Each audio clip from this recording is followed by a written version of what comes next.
అమెరికాలో వచ్చే నెలలో కొలువుదీరనున్న డొనాల్డ్ ట్రంప్ సర్కార్ అక్రమ వలసదారులపై దృష్టి సారించింది. తప్పుడు పత్రాలతో అమెరికాకు వచ్చిన వారి చిట్టాను సిద్ధం చేసింది. ఈ కోవలో 14.45 లక్షల మంది ఉండగా వీరిలో భారతీయుల సంఖ్య 17,940. వీరందరినీ భారత్కు తిప్పి పంపే ఏర్పాట్లు జరుగుతున్నట్లు America immigration and customs enforcement వెల్లడించింది. ట్రంప్ కూడా ఇటీవల ఓ ఇంటర్వ్యూలో ఈ విషయాన్ని ప్రస్తావించారు. అమెరికాలో అక్రమంగా చొరబాట్లు జరిగాయని, ఇది అమెరికా దురాక్రమణగా భావిస్తామని ఆయన పేర్కొన్నారు. అలాగే పలు దేశాలు ఈ విషయంలో తమకు సహకరించడం లేదని అన్నారు. గుర్తించిన వ్యక్తుల పౌరసత్వం వివరాలు అడిగామని, కానీ స్పందన లేదన్నారు.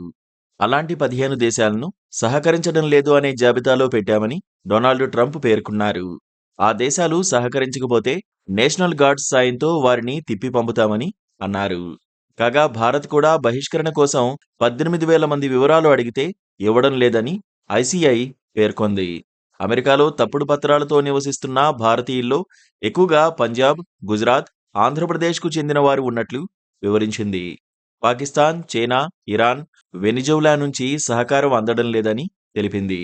మరోవైపు డొనాల్డ్ ట్రంప్కు కోర్టులో ఎదురుదెబ్బ తగిలింది. క్రిమినల్ కేసులేవీ లేకుండా అధ్యక్ష పీఠంపై కూర్చోవాలనే ఆశకు కోర్టు నిర్ణయంతో బ్రేక్ పడింది. అధ్యక్షుడికి ప్రాసిక్యూషన్ నుంచి రక్షణ ఉంటుందని సుప్రీంకోర్టు ఇచ్చిన తీర్పు ఆధారంగా హష్మనీ కేసులో తీర్పును కొట్టివేయాలని తాజాగా ట్రంప్ పిటిషన్ దాఖలు చేశారు. ఆ పిటిషన్ను మాన్హాటన్ కోర్టు జడ్జ్ తిరస్కరించారు. న్యూయార్క్ స్టేట్ కేసును ముందస్తుగా మూసివేయడానికి నిరాకరించారు. ఆ కేసు ట్రంప్ వ్యక్తిగత ప్రవర్తనకు సంబంధించిందని, అది ఆయన అధికార కార్యక్రమాలకు చెందింది కాదని పేర్కొంటూ పిటిషన్ను తిరస్కరించారు.